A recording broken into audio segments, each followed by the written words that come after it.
What's rising in me? Allow yourself to be surprised. Just really want to encourage you to just embrace where you're at, really create a significant change.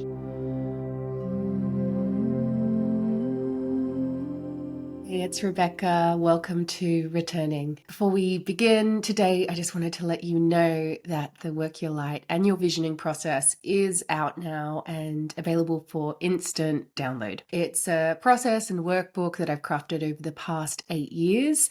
And yeah, it's something that I do with my husband and my loved ones always at this time of year. And I actually created it at this time of year because I was looking for a way to just really end the year that was and fully step into the year ahead in a way that was like really deeply aligned with the wisdom within and what my soul was really truly calling me to do. It will help you get really super clear on what your soul's calling you to do and step into in the new year, as well as release those things that are no longer in alignment. It'll also help you break it down into really tiny, achievable steps that will really help you integrate what's rising within you into your life. Want something to do with your loved ones, or even just something to do yourself at this time of year, getting ready for 2024, then head over to rebeccacampbell.me/visioning and you can download it instantly. So today we are going deep into a similar theme actually, which is listening to your soul's deepest prayer for the year ahead. And what a better time to reflect than these stretchy days nestled between the warmth of Christmas and the beginnings of the new year. I really believe that this period is such a sacred, holy time of year, beyond any religious significance, really across many different faith paths. This period, this time of year in between Christmas and New Year, is a really sacred one. It is suddenly a precious pause on the bridge between the years, and really a perfect place for us to get clear on what we're calling in for the year ahead. So here we are nestled in this strange and beautiful time of December. If you are listening as I am releasing this, or maybe you're in the future listening to me, but for those of us in the Northern Hemisphere, it is a season of winter coziness as we gather around fires and twinkling lights with friends and family, perhaps. And for those of us in the Southern Hemisphere, it is a time of sunny energy, long summer days. I want to acknowledge that I know that this time of year can be tricky for some of us. And if that is you, maybe you're going through a difficult period, I just really want to encourage you to just embrace where you're at. When I look back, the most transformative Christmas period and New Year period of my life was back in going from 2011 to 2012. I actually decided to stay in London on my own, and it's when I created my business. And it was actually in the quiet and the opting out of the busyness of that time of year and the commitments and expectations that I was able to properly go in and deeply listen to my soul and what my soul had been calling me to do for such a long time. And I had been through a difficult period at that stage. And I think sometimes when we are going through periods of difficulty, of change, of grief, of awakening even, there is this special sacred window that we receive where our mind, our willpower, the part of us that is trying to control life kind of loosens its grip a little bit. So if that is you where you are, embrace it. Like, I promise you that you will look back on this moment at this time and see just how much you have changed and how much life has changed around you for the better. So yeah, little note for that. Kind of maybe even just like talking to my past self at the moment.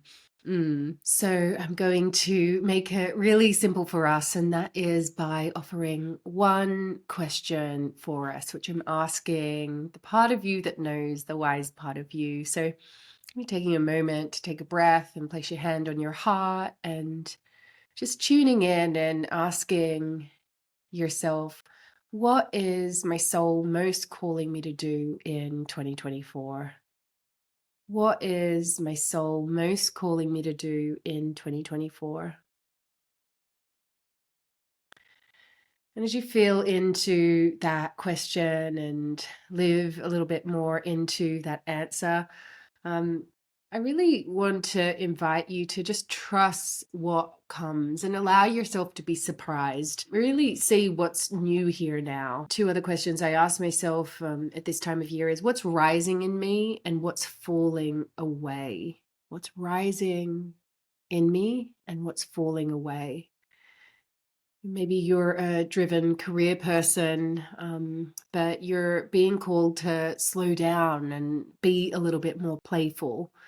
Maybe you've got young kids, but you're longing to cultivate more time for yourself. And so really feeling into like, what would you do if you knew you'd be supported? What would you do if you knew things would work out? So now I'm going to talk through my 4 tips on how you can really manifest and step into and create the life that you really, truly want this year.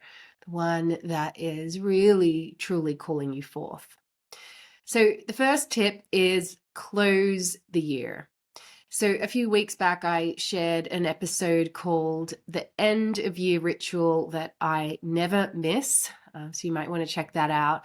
It really focused on the importance of completing things clearly and taking the time to reflect on all that this year has held for you.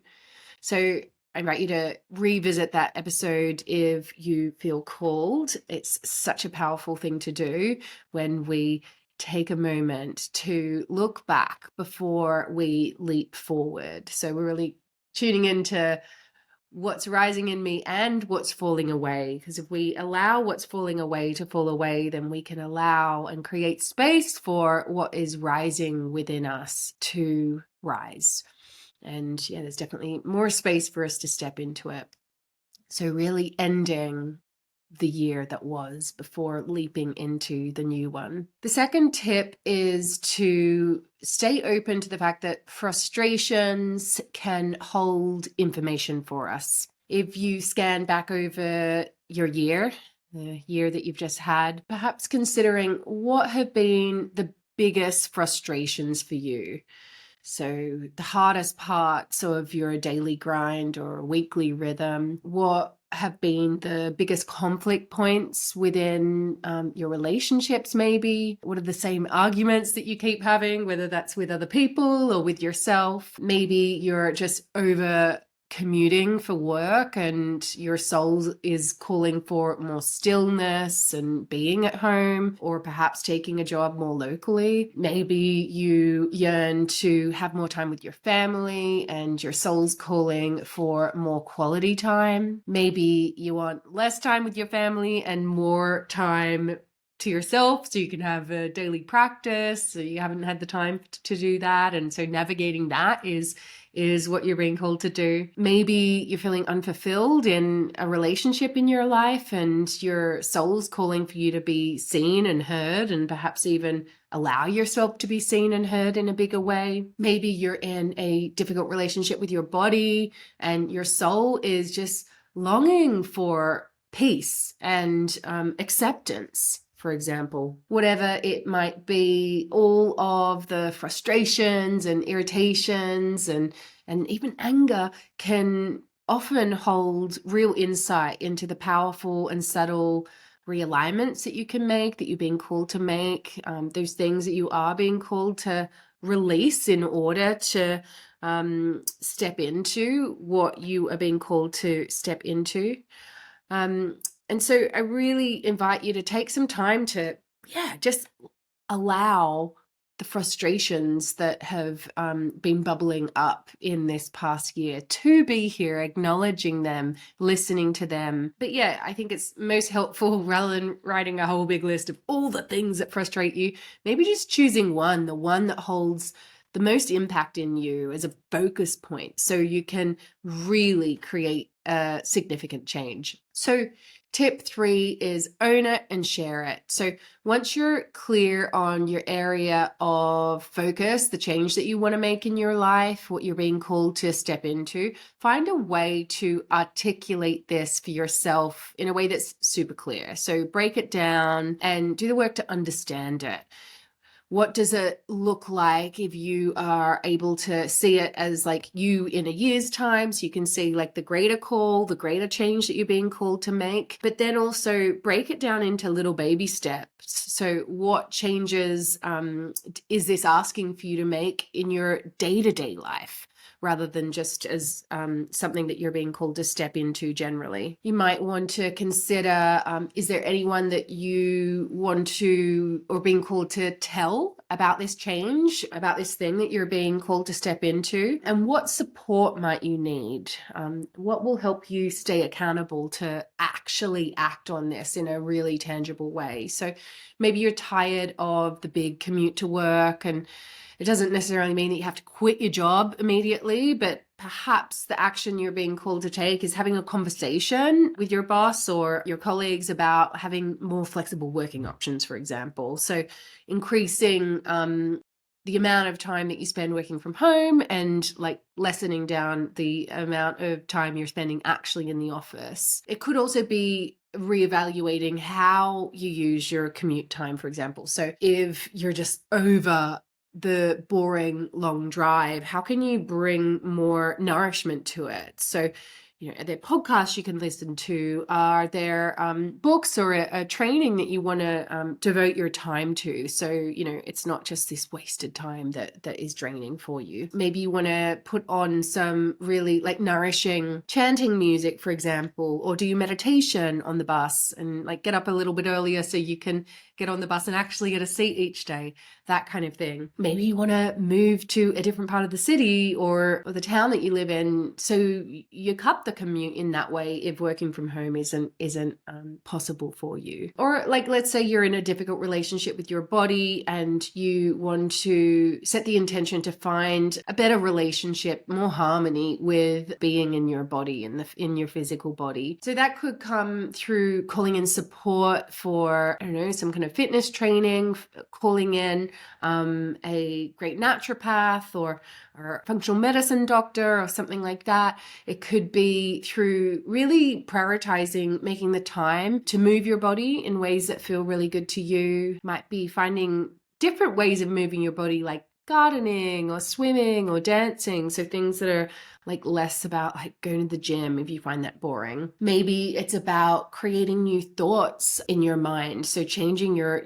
mindset or your inner dialogue. And you might decide a practical way of doing that is through like safeguarding your mind from the amount of social media you engage with. Maybe you want to leave social media altogether. So just really drilling down deeply into the changes you're being called to make and finding a way to own it and speak it. Really speak and articulate the intentions. Once you're clear on it, for yourself, you can then take the next step. And this is so super powerful and simple. And that's through sharing it with someone, like a loved one in your life, to make you accountable, to make it real. So it's not just something that you're considering doing. My husband and I, halfway through last year, we had so much on and we had so many different priorities. We've got 2 young kids. It was just all really overwhelming.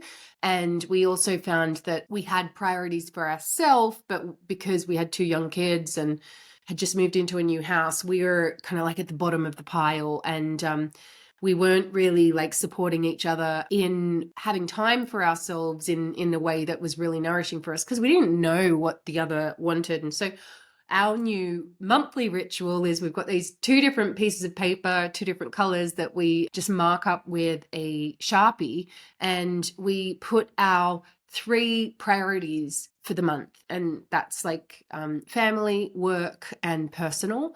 And we write it individually so that we have visibility on what that one really important thing is for work and family as well, but also particularly for ourselves individually. So for me, my recent one for the past couple of months has been about like improving my sleep. I had, postpartum period. Your hormones are all over the shop, which can lead to a little bit of anxiety as a postpartum woman.